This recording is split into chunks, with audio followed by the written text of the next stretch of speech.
Student, आज के इस वीडियो में आपको बताऊंगा रिवैल्यूएशन अकाउंट कैसे तैयार किया जाता है, यानी कि preparation of revaluation account. Class 12th account admission of partner से रिलेटेड जब एडमिशन ऑफ पार्टनर होता है तब जो बिजनेस का रिकॉन्स्टिट्यूशन होता है तो रिवैल्यूएशन ऑफ एसेट्स होता है, रिवैल्यूएशन लायबिलिटीज होता है। इस दौरान जो अकाउंट बनाया जाता है उसको रिवैल्यूएशन अकाउंट बनाते हैं। और आज हम यही पढ़ेंगे कि रिवैल्यूएशन अकाउंट को किस तरीके से तैयार किया जाता है विद अ न्यूमेरिकल क्वेश्चन।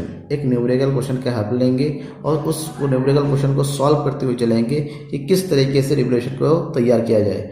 आपको पता होना चाहिए रिवैल्यूएशन अकाउंट को तैयार करने में कुछ चीज़ ध्यान में रखना चाहिए। ध्यान में ये रखेंगे कि जो एसेट्स है, एसेट्स का इंक्रीज होना और एसेट्स का डिक्रीज होना, उसी तरह लायबिलिटी है, लायबिलिटी का इंक्रीज होना और लायबिलिटी का डिक्रीज होना, ये ध्यान में रखा जाता है। एसेट्स अगर इंक्रीज होता है देन इसको जो है क्रेडिट साइड में नोट किया जाता है। एसेट्स अगर डिक्रीज होता है देन इसको डेबिट साइड में नोट किया जाता है। उसी का उल्टा आता है, लायबिलिटी अगर इंक्रीज होता है इसको डेबिट साइड में नोट किया जाता है, लायबिलिटी अगर डिक्रीज होता है इसको क्रेडिट साइड में नोट किया जाता है। इतना ध्यान में रखना है। चलिए हम एग्जाम्पल को देखते हैं। एग्जाम्पल कुछ इस तरह से दिया हुआ है। मैंने एसबीटी बुक का एक एग्जाम्पल लिया हुआ है। एसबीटी का बुक मेरे पास रखा हुआ है, उससे मैंने नोट किया हुआ है। क्वेश्चन को अच्छे से पढ़िए, पहले क्वेश्चन को समझेंगे। हमें केवल इतना ध्यान रखिएगा केवल रिवैल्यूएशन अकाउंट बनाना है आज। क्वेश्चन दिया हुआ है, R and S are partners sharing profit and loss in the ratio of 3:2। There balance sheet is following. Balance sheet पूरा दिया हुआ है। बैलेंस शीट पे देखिए लायबिलिटी साइड में दिया हुआ है, क्रेडिटर्स है, बिल्स पेबल है, जनरल रिजर्व, अमाउंट ध्यान में रखिएगा। अमाउंट कितना कितना दे रखा है, क्वेश्चन को अच्छे से देख लीजिए, चाहे तो स्क्रीनशॉट रख लीजिए अपने पास। एसेट्स दिया हुआ है कैश 500, डेब्टर्स 3000, उसमें से प्रोविजन भी है, प्रोविजन ऑन बैड डेब्ट्स इसको बोलते हैं। उसको लेस करके कितना है 2500 है।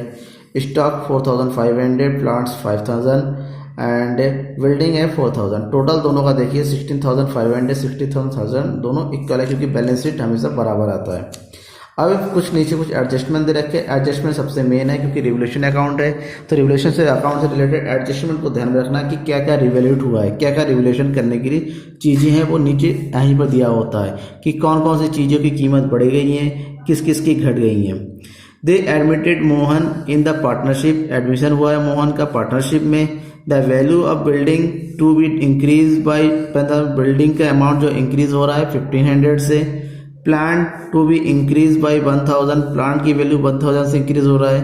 Reserve for doubtful debts to be reduce by 200 up to 200, जो रिजर्व पर डाउटफुल डेब्ट्स है, इनकी प्रोविजन, ये जो इसको प्रोविजन ये जो है 5000 से कितना हो जा रहा है तो 500 से 200 हो रहा है।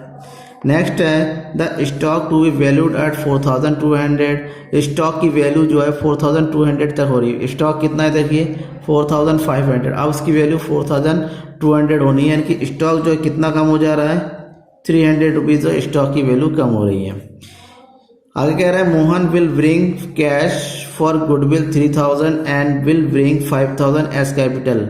मोहन जो है गुडविल के रूप में 3000 लेके आ रहा है, 5000 लेके आ रहा है अपने कैपिटल के रूप में। फॉर गेटिंग 1/5 शेयर, उसको 1/5 शेयर मिल रहा है। प्रिपेयर रिवैल्यूएशन अकाउंट, आपको मतलब कुछ नहीं है, आपको केवल ये ध्यान में रखना है कि रिवैल्यूएशन अकाउंट बनाते वक्त क्या क्या लेना है। आपको रिवैल्यूएशन अकाउंट बनाते वक्त केवल क्या ध्यान में रखना है, एसेट्स और लायबिलिटी। आपको ये ध्यान में रखना है कि कौन कौन सा एसेट जो है इंक्रीज हो रहा है और कौन कौन का एसेट डिक्रीज हो रहा है। उसी तरह लायबिलिटीज में क्या क्या इंक्रीज हो रहा है और क्या क्या डिक्रीज हो रहा है। फिर भी ध्यान दो, फिर से मैं बताऊं आपको, एसेट्स का इंक्रीज होता है तो इसको क्रेडिट साइड में डालते हैं, एसेट डिक्रीज हो रहा है तो इसको डेबिट साइड में डालते हैं। उसी तरह लायबिलिटीज इंक्रीज होता है तो इसको डेबिट साइड में डालते हैं और डिक्रीज होता है तो क्रेडिट साइड में डालते हैं। ठीक है, अब इतना करने के बाद फिर हम देखेंगे अगर क्रेडिट साइड वाला ज़्यादा है तो प्रॉफिट होता है, डेबिट साइड वाला ज़्यादा है तो लॉस माना जाता है। चलिए अब हम रिवैल्यूएशन अकाउंट में क्या क्या ध्यान में रखेंगे, केवल एसेट्स और लायबिलिटी। एसेट्स क्या हमारा बिल्डिंग है, प्लांट है, ये सब रिवैल्यूट हो रहा है। रिजर्व फॉर डाउटफुल डेब्ट्स है और स्टॉक, यानी कि 4 चीज़ों को केवल आज हमें रिवैल्यूट करना है। तो किस तरह से इसको करेंगे सॉल्व, देखिए इसके लिए मैंने एक फॉर्मेट बना हुआ है कि रिवैल्यूएशन अकाउंट इस तरह से तैयार किया जाता है। तो यहाँ पर डाल दीजिए हेडिंग रिवैल्यूएशन अकाउंट। अब सबसे पहले क्वेश्चन में देखेंगे कि एसेट्स देखेंगे क्या है। सबसे पहले कह रहा है बिल्डिंग इंक्रीज, अगर बिल्डिंग की वैल्यू इंक्रीज हो रही है कितने 1500 से 1500 से रुपए से बिल्डिंग की वैल्यू इंक्रीज हो रही है। अगर बिल्डिंग की वैल्यू इंक्रीज होती है तो उसको हमेशा क्रेडिट साइड में डालेंगे। तो यहाँ पर डालेंगे बाय करके, by building account. By building account कितने हैं 1500। अब आगे क्या दे रखा है, आप कह रहे हैं प्लांट की वैल्यू भी 1000 से इंक्रीज हो रही है। प्लांट है एसेट्स है, एसेट्स की वैल्यू इंक्रीज होती है तो क्रेडिट साइड में डालते हैं, इसको भी हम क्रेडिट साइड में डाल देंगे। बाय प्लांट अकाउंट ये है 1000 रुपीज। नेक्स्ट कह रहा है reserve for doubtful debts. Reserve for doubtful debts एक लायबिलिटी होता है, लेकिन कह रहा है डाउटफुल डेब्ट जहां अगर बढ़ता है तो उसको डेबिट साइड में डालते हैं, लेकिन हमारा डाउटफुल डेब्ट्स जो है घट रहा है। 500 था 500 से ये जो है 200 हो रहा है। इसका मतलब कितने की वैल्यू घट गई 300 रुपीज। अगर लायबिलिटी की वैल्यू अगर घटती है तो ये हमारे लिए प्रॉफिट होता है, बिजनेस का प्रॉफिट, यानी क्रेडिट साइड में एंट्री करेंगे। तो यहाँ पर लिखेंगे by provision for doubtful debts, ठीक है ना। ये कितना हो गया 300 रुपीज। नेक्स्ट एक ट्रांजैक्शन और दे रखा, 4 ट्रांजैक्शन था। लास्ट कह रहा है स्टॉक की वैल्यू 4200 है।